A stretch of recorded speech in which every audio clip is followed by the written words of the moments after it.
একটা ভুল ধারণা আছে, আমরা কি করি যে ইসেলটা খাওয়াই ডিমের উৎপাদন বাড়ানোর জন্য। আসলে ইসেলটা চাইতে আপনার এই রেনাসোল 83টা কিন্তু খুব বেশি কাজ করে। ডিম না পারার কারণ হচ্ছে যে ডিমটা দেখবেন যে একটু পিচ্ছিল না হলে পাখিটা কিন্তু একসময় ডিম আটকে কিন্তু পাখিটা কিন্তু মারা যায়। 4টা ওষুধ যদি আপনি কোয়েল পাখিকে কন্টিনিউ করেন, দেখবেন আপনার কোয়েল পাখি 100 সুস্থ থাকবে ইনশাল্লাহ। আসসালামু আলাইকুম, আজকে নতুন আরেকটা ভিডিওতে আপনাদেরকে স্বাগতম। তো আজকের যে ভিডিওটা সেটা হচ্ছে এই আপনাদের সামনে যে 4টা ওষুধ দেখতে পাচ্ছেন, তো এগুলো কিন্তু আসলে ভিটামিন সাপ্লিমেন্ট। তো আমরা সবাই ওষুধ বুঝি যে আসলে ওষুধটা আসলে কী ওষুধ এটা, হ্যাঁ। তো এগুলো হচ্ছে মিনারেল ভিটামিন সাপ্লিমেন্ট এগুলো। তো এই 4টা ওষুধের সঙ্গে আমরা মোটামুটি সবাই পরিচিত, যারা আমরা কোয়েল পাখি যারা লালন পালন করি, এই 4টা ওষুধকে আমরা কিন্তু মোটামুটি সবাই চিনি। তো আজকে এই ভিডিওর যে মূল আকর্ষণ সেটা হচ্ছে এই 4টা ওষুধেরই একটু আমি শর্টকাটে আপনাদেরকে কিছু বলে দেবো, এর কাজ এবং কখন দিবেন, এবার ব্যবহার করার নিয়মটা আমি একটু আপনাদেরকে বলে দেবো। কারণ এই ঔষধগুলো আমরা সবাই চিনি, বাট এটা কিন্তু আমরা সঠিক ব্যবহারটা আমরা অনেকে না জানার কারণে অনেকে কমেন্ট করেন যে এটা আমরা কখন দিব, কিভাবে দিব, কখন ব্যবহার করব। তো আজকে সেই ভিডিওতে আমি এটা পুরোপুরি আলোচনা করব, বাট ভিডিওটা একটু লম্বা হবে, দয়া করে একটু ধৈর্য সহকারে দেখবেন। তো প্রথমে যে বলি 4টা ওষুধের ভিতরে কী কী আছে। এটা হচ্ছে রেনাসোল 83, একটা হচ্ছে ক্যালপ্লেক্স, আর এটা হচ্ছে ইসেল, এবং এটা হচ্ছে জিঙ্ক। তো এই 4টা ওষুধ যদি আপনি কোয়েল পাখিকে কন্টিনিউ করেন, দেখবেন আপনার কোয়েল পাখি 100 সুস্থ থাকবে ইনশাল্লাহ, আমি বললাম। আর বাকিটা তো সব আল্লাহর ইচ্ছা, কারণ অসুস্থতাতে আসলে বলে করে আসে না, বাট নিজের সাবধানতা যদি আপনি এটা 4টা ওষুধ ব্যবহার করেন, দেখবেন যে আপনার পাখি ইনশাল্লাহ সুস্থ থাকবে। কিন্তু মূলত হচ্ছে আমাদের পাখি স্বাস্থ্য, ডিম উৎপাদন ও দুর্বলতা কাটাতে কিন্তু এগুলো কিন্তু কাজে লাগে। তো প্রথমে যে ওষুধটার নাম আলোচনা করব, তো সেটা হচ্ছে রেনাসোল 83। হ্যাঁ, তো রেনাসোল 83টা এটা সম্পর্কে আমরা সবাই জানি যে এটা আমাদের কী কাজে লাগে, বাট অনেকে জানি না। তো যারা জানেন না তাদের জন্য আজকে মূলত এই ভিডিওটা। তো এটা আসলে প্রয়োজনীয়তা কখন হয়ে পড়ে, এটা আমরা কখন খাওয়ানোর জন্য আমরা বাজার থেকে আনি। তো এটার আসলে প্রয়োজনটা হচ্ছে তখনই যখন দেখবেন আপনার পাখির ত্বক এবং চোখ দেখবেন যে একটু অসুস্থ হয়ে যাচ্ছে, চোখের একটু সমস্যা হচ্ছে, চোখের ঝাপসা দেখতেছে, হ্যাঁ, চোখের পর্দাটা দেখবেন যে একটু সাদা হয়ে গেছে, তখন কিন্তু এই রেনাসোল 83টা ভিটামিন 83টা কিন্তু খুব কাজে দেয়। প্লাস হচ্ছে ডিমের উৎপাদন এবং হ্যাসিং ক্ষমতাটা বাড়ায়। তো ডিমের উৎপাদনটা বলতে কোনটা বোঝায়, আমরা কিন্তু আমাদের একটা ভুল ধারণা আছে, আমরা কী করি যে ইসেলটা খাওয়াই ডিমের উৎপাদন বাড়ানোর জন্য। আসলে ইসেলটা চাইতে আপনার এই রেনাসোল 83টা কিন্তু খুব বেশি কাজ করে। যদি আপনি বেশি প্রোডাকশন চান পাখি থেকে, তাহলে আপনার এই রেনাসোল 83টা আপনাকে খাওয়াতে হবে। কারণ এই রেনাসোল 83টা পাখির ভিতরে ডিমের যে ছোটো ছোটো যে ডিম তৈরি হয়, এটা কিন্তু ডিম তৈরি করতে কিন্তু সাহায্য করে। তো এটা আপনার যদি রেগুলার খাওয়ান বা সপ্তাহে 5 থেকে 7 দিন এটা আপনি যদি কন্টিনিউ করেন, দেখবেন যে আপনার পাখি যদি ডিম পাড়া পাখি হয়, অবশ্যই দেখবেন যে ভালো ডিম পাবেন, মানে প্রোডাকশনটা খুব ভালো পাবেন। আর যদি আপনি ছোটো বাচ্চা নিয়ে আসেন, তখন যদি এটা খাওয়াই দেন বা এটা যদি 5 দিন বা 1 সপ্তাহ খাওয়ান, তখন কিন্তু দেখবেন যে পাখির যে গ্রোথ, এটা কিন্তু গ্রোথটা ভালো থাকে। পাখি দেখবেন খুব তাড়াতাড়ি আপনার কিন্তু মানে বাড়তেছে। হ্যাঁ, তো অনেকে আমার কমেন্টেও বলেন যে আমরা পাখি থেকে ডিম পাচ্ছি না।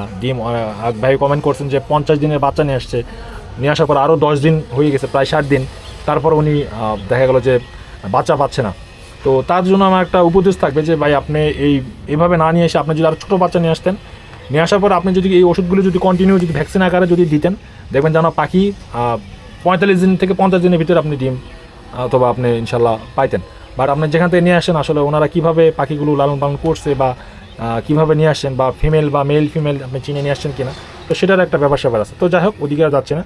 তো মূলত হচ্ছে এটা ডিম যখন কম দিবে তখন এটা আপনি খাওয়াবেন, এবং যখন পাখি যখন দুর্বল হয়ে যাবে তখন এটা খাওয়াবেন। আর প্লাস যখন পাখির বাচ্চা যখন কোয়েল পাখি যখন নতুন বাচ্চা নিয়ে আসবেন, তখন এটা আপনি এটা ব্যবহার করতে পারেন। আর আরেকটা হচ্ছে এই যে ক্যালপ্লেক্স। তো এটা কিন্তু খুব ভালো একটা ঔষধ। এটা কিন্তু দেখেন এই যে ক্যালসিয়াম, ফসফরাস এবং ভিটামিন D3। এটার কাজ হচ্ছে ডিমের খোসা, পাখি যখন ডিমটা পারে, ডিমের খোসাটা দেখবেন যে অনেক ডিম দেখবেন যে খোসা নরম থাকে। তো এই ডিমের খোসাটা শক্ত করার জন্য মূলত হচ্ছে ক্যালপ্লেক্স। প্লাস পাখি যখন দেখবেন দুর্বল হয়ে পড়ছে, যদি আপনার পাখি যদি দুর্বলতা ভাব থাকে, তখন এটা ক্যালপ্লেক্সটা খাওয়াবেন। প্লাস পাখির যে পায়ের হাড় গোড় যদি শক্ত না থাকে, দেখবেন যেন পাখি এমনিতেই দুর্বল হয়ে পড়বে। দেখেন আমার পাখিগুলো যদি আমি দেখাই, এগুলো কিন্তু সবসময় কিন্তু এরকম দৌড়ের উপরে থাকে, বুঝছেন। বাট আমি যখন কাছে আসি, তখন এরকম সব এরকম দেখবেন যে এক মাথা থেকে আরেক মাথা দৌড়াদৌড়ি করতেছে। তো মাশাল্লাহ দেখেন, আমি কিন্তু এগুলো কন্টিনিউ করি বিদায় আমার পাখিগুলো কিন্তু এখন পর্যন্ত অনেক ভালো আছে। কারণ আপনারা আমার ভিডিওতে দেখেন, পাখিগুলো যখন নতুন বাচ্চা নিয়ে আসছিলাম, তখন থেকে ভিডিওগুলো আপনারা দেখতেছেন, আমার এই চ্যানেলটা আপনারা তারা ফলো করেন, তারা কিন্তু জানেন। তো সেই ক্ষেত্রে দেখেন আমার পাখিগুলো কিন্তু মাশাল্লাহ এখন পর্যন্ত অনেক ভালো আছে। তো এই ওষুধগুলো আপনারা কন্টিনিউ করবেন। তো এই ক্যালপ্লেক্সটা যেটা বলতেছিলাম যে এটা ডিম ভাঙা এবং খোসা নরম, মূলত এটার জন্য এই ক্যালপ্লেক্সটা ব্যবহার হয়। বাকি ডিম পারতেছে না, ডিম না পারার কারণ হচ্ছে যে ডিমটা দেখবেন যে একটু পিচ্ছিল না হলে পাখিটা কিন্তু একসময় ডিম আটকে কিন্তু পাখিটা কিন্তু মারা যায়। তো সেক্ষেত্রে এই ইসেলটা আমরা ব্যবহার করি যাতে পাখির ডিমটা যাতে একটু তৈলাক্ত থাকে, যাতে ডিমটা পাতে যেন পাখিটার যেন কোনো কষ্ট না হয়, কারণ ডিম আটকে কিন্তু অনেক কোয়েল পাখি কিন্তু মারা যায়। তো সেক্ষেত্রে এই মূলত হলো এই ইসেলটা আমরা ব্যবহার করি। আর অনেকে চিন্তা ভাবনা করেন যে হ্যাঁ ইসেলটা খাওয়ালে আমার পাখি খুব বেশি বেশি ডিম দিবে। আসলে ডিম তৈরি করার জন্য ইসেলটা না, ডিম তৈরি যদি করেন, ডিম যখন পাড়া শুরু করবে এই রেনাসোল 83টা হচ্ছে মূলত ডিমটা তৈরি করে ভিতরে। তো ডিম যদি তৈরি না হয় আপনার পাখিকে এই ইসেল খাওয়াতে লাভ নেই। হ্যাঁ, তো ডিমের জন্য আসলে ডিম তৈরির জন্য ইসেল না, ডিম তৈরির জন্য এই রেনাসোল 83। তো এই ইসেলটা হলো যখন পাখি যখন ডিম পাড়া শুরু করবে তখন আপনি এই ইসেলটা ব্যবহার করবেন, দেখবেন পাখি কখন ডিম আটকে কখনো আমরা পাখি মারা যাবে না। আর এর আরেকটা বিষয় কাজ করে, সেটা হচ্ছে যেসব পাখি আমরা কি বলে ওটা পাখি থেকে যখন ডিম থেকে যখন বাচ্চা ফুটাই, তো সেক্ষেত্রে তো আপনার পুরুষ পাখির দরকার আছে। তখন যদি আপনি এই ডিম পাড়ার সময় এই পাখিকে ইসেলটা দেন, দেখবেন যে আপনার পুরুষ পাখি এবং এই যে ফিমেল পাখিটা আছে এটা কিন্তু যখন এদের গা যখন হিট হবে, এরা কিন্তু যে প্রজনন ক্ষমতাটা এদের বাড়াবে। ঠিক তখনই যে ডিমগুলো পাবো আমরা, তখন যে ডিমগুলো দিবে সেই ডিমগুলো থেকে কিন্তু মূলত হচ্ছে আমরা এই বাচ্চাগুলো ফুটাই। তো এটা হচ্ছে মূলত এই ইসেলের কাজ। তো আশা করি বুঝতেই পারছেন। তো যদি বুঝতে না পারেন অবশ্যই আমার কমেন্টে বলবেন, আমি প্রত্যেকটা ওষুধের আমি কমেন্টে রিপ্লাই করব। আর যদি আলাদাভাবে কোনো ভিডিও চান আমি প্রত্যেকটা ওষুধের আমি আলাদা আলাদা ভিডিও দেবো। তো আজকের মূলত ভিডিওটা হচ্ছে এগুলার কাজগুলো আমি বলতেছি এবং কখন ব্যবহার করবেন। হ্যাঁ, এটাও সপ্তাহে 5 থেকে 7 দিন খাওয়াবেন, এর বেশি খাওয়ানোর প্রয়োজন নেই, মাসে 1 সপ্তাহ খাওয়ালে এনাফ। তো এখন আসি হচ্ছে এই জিঙ্ক ভেট। তো এই জিঙ্ক ভেটটা মূলত হচ্ছে এটার কাজ, এটা কাজটা আমরা অনেকে জানি বাট অনেকে জানি না, কারণ এটা অনেকে খাওয়ায় না। ওই সবাই ওই যে ক্যালপ্লেক্স এবং রেনাসোল 83টা খুবই মানে অনেকে খাওয়ায় না, বাট এই ইসেলটাই বেশি পাখিকে খাওয়ায়। খালি চিন্তা করে যে হ্যাঁ আমার তো ডিমের প্রয়োজন, কিন্তু ডিমের প্রয়োজন করতে গেলে তো আসলে আপনার পাখি তো দুর্বল হয়ে যাবে ডিম পারতে পারতে। তো এই জিঙ্ক ভেটটা হচ্ছে পাখির এক কথায় বলতে গেলে পাখির মুখের রুচিটা বাড়ায়।